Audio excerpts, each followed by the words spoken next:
Salut les co-confinés. Salut Pierrot. Salut.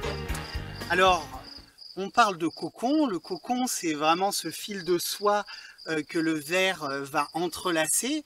Cela me fait penser, bien entendu, aussi au nid d'oiseau qui vient tresser les petites brindilles pour pouvoir venir mettre ses œufs, sans oublier l'entrelac aussi des lianes que l'on utilise pour pouvoir tresser, et tout ça a donné l'origine de notre métier de vannier.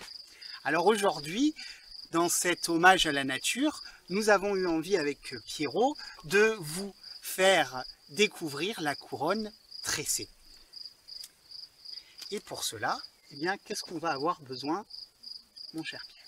Eh ben, ça va être assez simple. Pour faire la couronne, on va pouvoir utiliser un petit peu toutes les plantes qu'on a autour de chez nous. Et donc si on n'a pas accès aux plantes, ben là, ça encore une fois, ça sera à vous d'aller innover, d'aller chercher les matériaux qui pourront correspondre à ce qu'on va vous montrer avec les plantes. Donc pour commencer une couronne, il faut d'abord une armature. Donc on a ici déjà une armature qui a été commencée, qui est assez solide et qui va nous permettre de venir tresser des plantes plus souples autour pour l'étoffer. Donc Florian, est-ce que tu peux nous montrer comment est-ce qu'on crée cette armature? Bien sûr. Alors nous, bien entendu, la plante qu'on préfère utiliser, c'est le sol et les rameaux du sol qui donnent l'osier. J'ai sélectionné quelques rameaux qui ont d'ailleurs un petit peu quelques feuilles, puisque c'est le printemps. Et ces rameaux, eh bien, je vais chercher un qui est assez long, assez costaud, pour créer cette armature de notre couronne. Pour ça, je vais venir avec mes 2 pouces simplement casser le nerf à l'intérieur de mon brin. Donc il suffit de le faire une fois comme ceci, voilà. Ça vient un petit peu l'attendrir. Et là, je vais faire comme si je voulais faire un nœud avec mon brin d'osier. Alors je prends ce brin, je l'accompagne délicatement, voyez. Toujours avec la délicatesse, je forme un petit peu la circonférence de ma future couronne. Et là, je viens passer comme si je faisais ce fameux nœud avec une ficelle. Et là, vous voyez, on commence à voir apparaître la couronne. Alors si je souhaite qu'elle soit par exemple un peu plus petite, il suffit bien, que je tire un petit peu plus et que je rétrécisse cette couronne. Et ce qui dépasse, eh bien, je viens entrelacer, comme le font finalement les plantes grimpantes, comme la glycine, comme la clématite.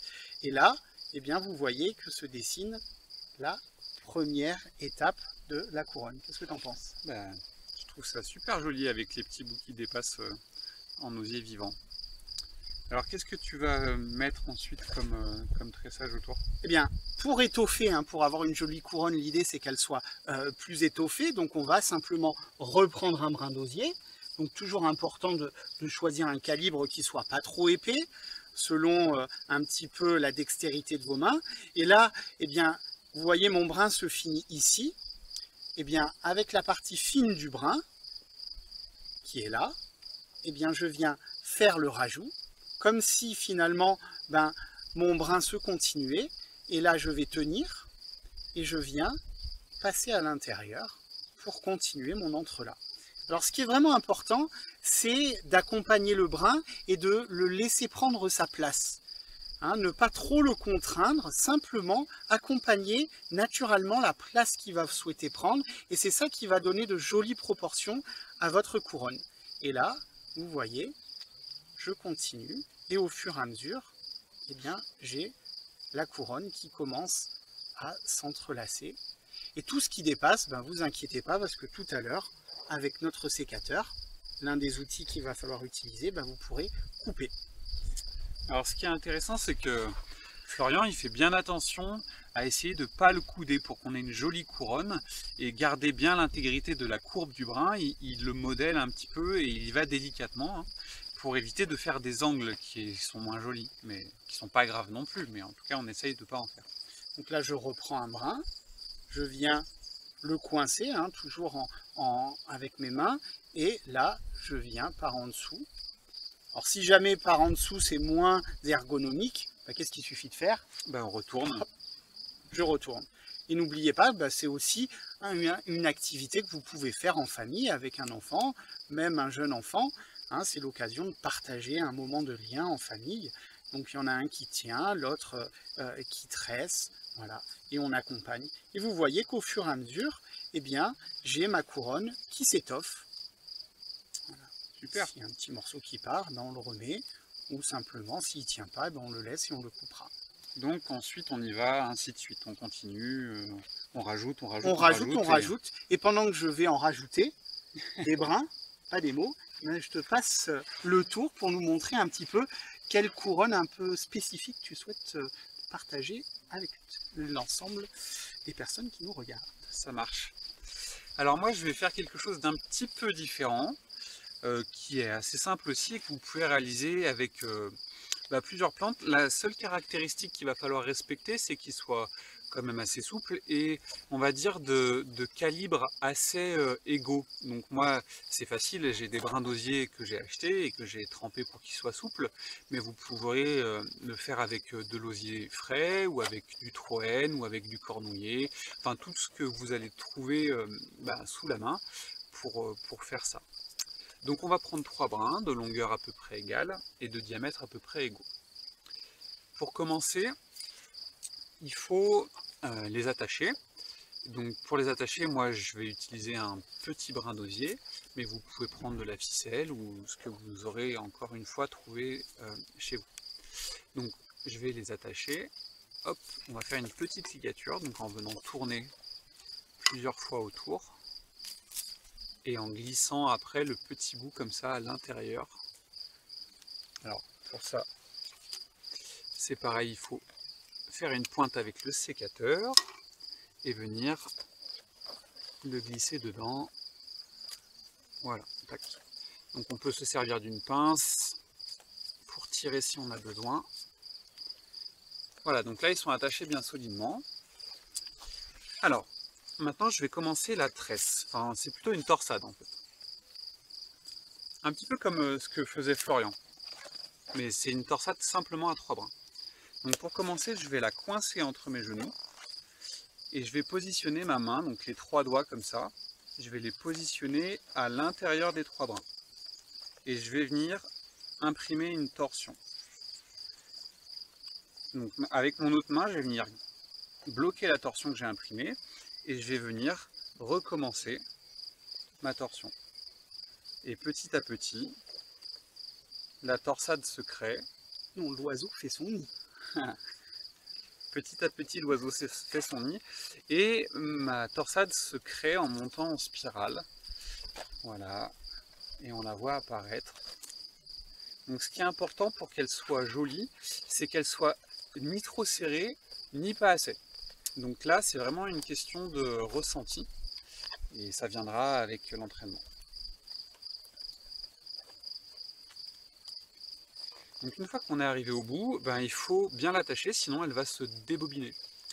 Donc vous pouvez le faire encore une fois avec de la ficelle ou avec un brin d'osier ou autre chose. Moi je vais le faire avec un petit brin d'osier. Pareil, que j'enroule. Et je viens repasser dedans comme pour faire un nœud. Voilà. Donc là, tout est bloqué et ma torsade, elle reste comme ça. C'est une technique qu'on utilise en vannerie, par exemple, pour faire des anses. Donc à partir de là, je vais pouvoir faire, comme Florian vous l'a montré tout à l'heure, une couronne. Donc là, ça sera une couronne un peu plus fine, donc c'est pareil, je règle la taille. On peut voir, par exemple, je vais voir Florian, voilà, très bien, une belle couronne à sa taille. Et on va venir enrouler toute la torsade. Alors pour la bloquer, ce qu'on peut faire, c'est passer à l'intérieur. Donc c'est-à-dire qu'on écarte la torsade et on va venir passer dans la torsade les derniers brins pour qu'ils se bloquent. Voilà. Ça tombe bien puisque c'était un petit peu ce que je voulais montrer aussi. Si on a des brins qui ont tendance à repartir, de la même manière, on crée cet espace et on vient passer le brin à l'intérieur pour qu'il se bloque. Voilà, lui trouver une place à l'intérieur. Voilà. T'as bien avancé? Bah, j'ai bien avancé, donc là, hein, pour le bienfait du tuto, on va faire une couronne relativement simple, mais vous pourriez l'étoffer de l'épaisseur que vous souhaitez, hein, parce que plus vous allez en mettre, plus vous allez pouvoir faire une belle couronne garnie. Alors tout ce qui dépasse, eh bien, qu'est-ce que je fais? Je prends le sécateur et je vais venir couper à ras, toujours en biseau, parce que c'est plus joli, voyez, pour pouvoir égaliser tous les brins qui viennent dépasser du cercle de la couronne. Voilà.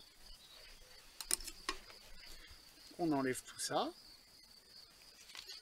On s'amuse aussi à bien remanier les courbes s'il y en a quelques-unes qu'on souhaite un petit peu améliorer. Voilà. Et après, qu'est-ce qu'on peut faire, mon cher Pierre? Parce que je te vois bien parti. Bah écoute, je vois que tu nous as ramassé plein de belles plantes, plein de belles fleurs. Voilà. Et donc, comme c'est le printemps, on va en profiter pour le célébrer et faire des belles couronnes fleuries. Donc en fait, Florian comme moi, on a créé des tressages. Et donc, dans ces tressages, ça va être facile de venir glisser donc ces petites plantes. Donc il suffit d'écarter un peu le tressage. Et là, vous allez pouvoir agrémenter comme vous voulez vos belles couronnes. Donc là, on est allé dans le jardin, entre plantes ornementales comme le lilas et plantes sauvages qui sont là et qui apportent aussi toute leur qualité esthétique, mais pas que, hein, n'est-ce pas? Donc là, on a par exemple une jolie fleur de consoude qui va trouver aussi une belle place avec le lilas, voyez.